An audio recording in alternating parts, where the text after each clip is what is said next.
Audio Jungle.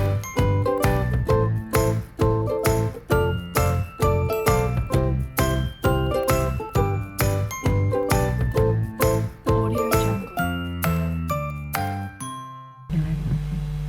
Assalamualaikum warahmatullahi wabarakatuh. Selamat siang dan salam sejahtera bagi kita semua. Yang saya hormati Pak Mendagri, Pak Menteri Kesehatan, dan rekan-rekan media. Kami ingin menyampaikan bahwa dalam rangka PPKM, maka pemerintah memberikan kelebihan atau bantalan, kalau istilahnya Bu Sri Mulyani, yang lebih besar dibandingkan kondisi normal.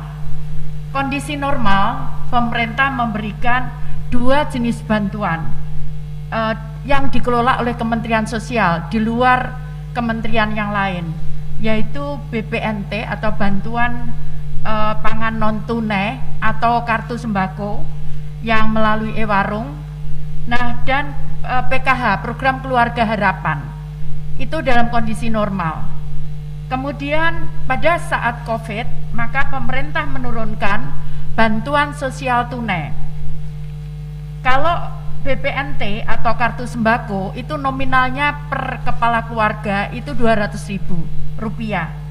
Kemudian untuk PKH itu tergantung, karena itu meskipun PKH jumlah keluarga penerimanya tuh 10 juta, namun impact daripada penerima bantuan, karena satu keluarga bisa 2-3 orang yang menerima bantuan. Kalau mereka punya anak SD, SMP, SMA, maka mereka bisa menerima 5 jenis atau 4 jenis bantuan tergantung keluarganya, sehingga total sebetulnya yang dibantu oleh pemerintah itu dari PKH 33 juta sekian. Jadi bukan hanya 10 juta keluarga penerima, karena itu menyangkut jiwa.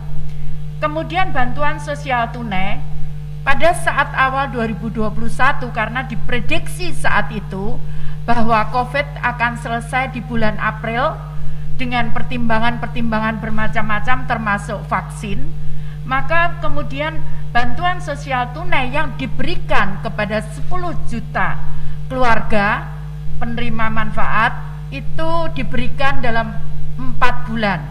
Nominalnya Rp300.000 per bulan, 10 juta. Nah, kemudian perlu kami sampaikan bahwa BPNT atau kartu sembako dan PKH itu beriringan.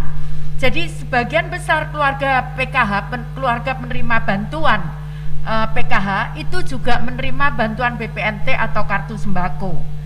Sehingga saat terjadi PPKM kemarin, diputuskanlah penerima PKH dan bantuan sosial tunai diberikan tambahan beras masing-masing 10 kilo.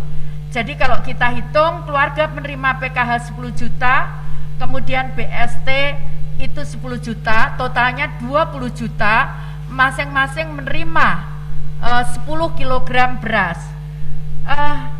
Di perjalannya adalah setelah kita hitung bahwa tadi saya sampaikan bahwa keluarga BPNT penerima bantuan sembako ini jumlahnya 18.800.000, itu yang gandeng dengan PKH itu 10 juta. Artinya ada 8.800.000 keluarga yang belum menerima bantuan beras. Nah, ini di bulan Juli ini disusulkan 8.800.000 kepala keluarga mendapatkan tambahan beras selain yang 20 juta tadi. Nah, kemudian ini sesuai dengan undang-undang, ini mungkin juga menjawab pertanyaan dari teman dari BBC, kalau nggak salah BBC, itu disampaikan bahwa bagaimana banyak yang belum menerima. Jadi kami kembalikan bahwa sesuai dengan Undang-Undang Nomor 13 tahun 2011, sejak Januari saya menyerahkan data itu ke daerah. Jadi usulan penerima bantuan sosial itu kita serahkan kepada daerah.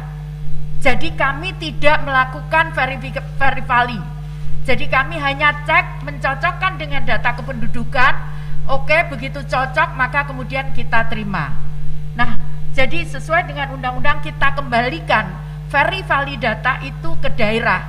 Jadi kalau ini kenapa tidak terima, maka daerahlah yang berhak memberikan usulan kepada kami. Contohnya kemarin juga di lapangan, Bu, ini kenapa dihapus? Ternyata setelah kita cek, ternyata daerah yang menghapus, bukan kami yang menghapus. Jadi seperti itu. Jadi kita kembalikan sesuai dengan undang-undang amanat undang-undang nomor 13 tahun 2011 tentang fakir miskin. Kemudian untuk pula menampung tadi saya sampaikan semenjak saya menjadi menteri, maka usulan itu adalah dari daerah. Ternyata ada penambahan jumlah kurang lebih 5,9 juta kepala keluarga yang diusulkan baru oleh daerah untuk menerima bantuan. Nah, 5,9 juta ini juga kami usulkan kepada Kementerian Keuangan untuk mendapatkan bantuan sebesar 200.000 per bulan. Itu akan diberikan mulai Juli sampai dengan Desember.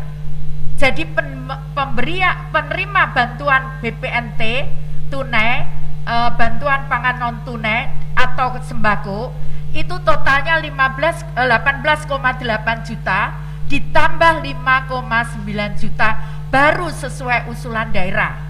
Jadi nanti menerimanya karena masih baru, menerimanya bulan Juli sampai dengan Desember. Kemudian karena BPNT, keluarga penerima BPNT atau kartu sembako itu nominalnya 200.000. Kalau PKH itu tergantung jumlahnya, bahkan ada yang bisa menerima 1 juta lebih kemarin.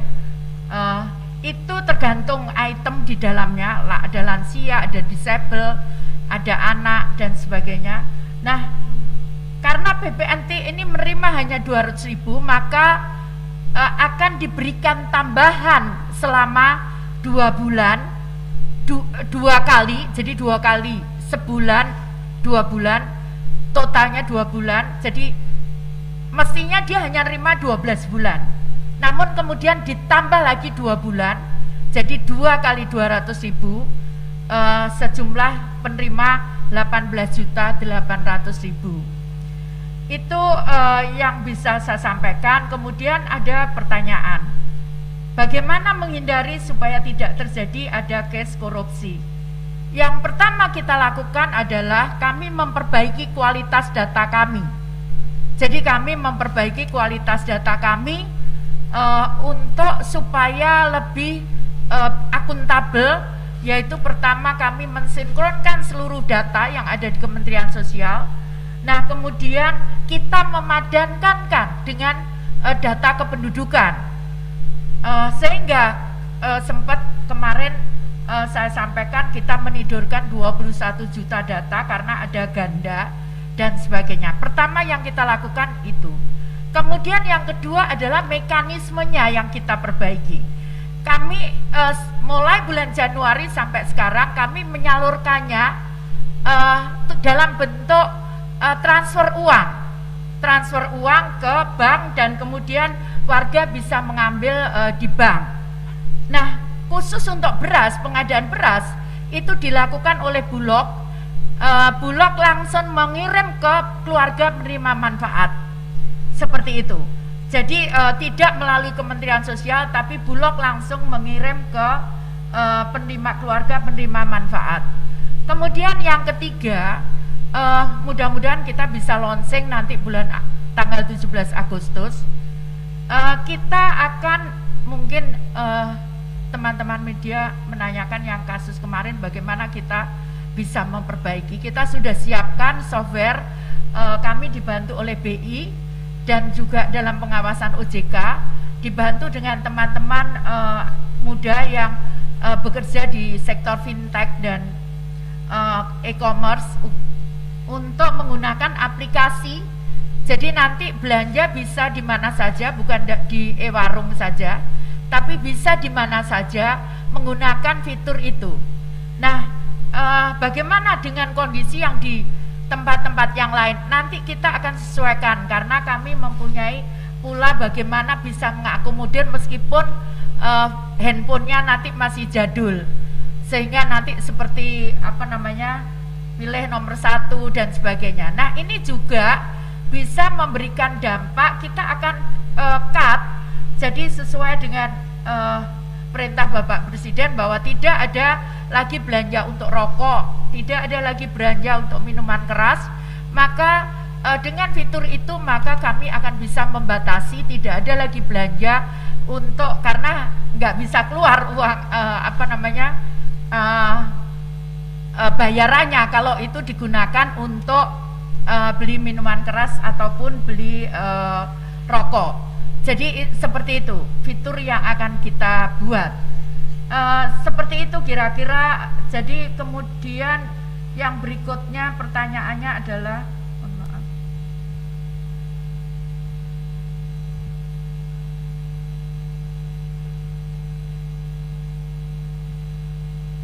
ya, tadi yang saya sampaikan untuk data, karena kami menerima usulannya dari pemerintah daerah. Jadi kemarin sempat kita verifali, jadi mulai bulan Januari sampai akhir Juni kemarin daerah melakukan verifali di lapangan, maupun mereka yang misalkan ini mereka non eligible kan, atau mereka mengusulkan baru. Nah, tadi saya sampaikan ada usulan baru kurang lebih 5,9 juta, dan ada pula yang di non eligible kan. Ada yang non eligible itu disebabkan macam-macam, ada meninggal dan sebagainya. Tapi kemarin kita sempat lihat di lapangan sebetulnya masih layak. Nah, kita komunikasi dengan kepala daerahnya untuk bisa diperbaiki datanya di kemudian hari. Saya kira demikian rekan-rekan semuanya. Terima kasih.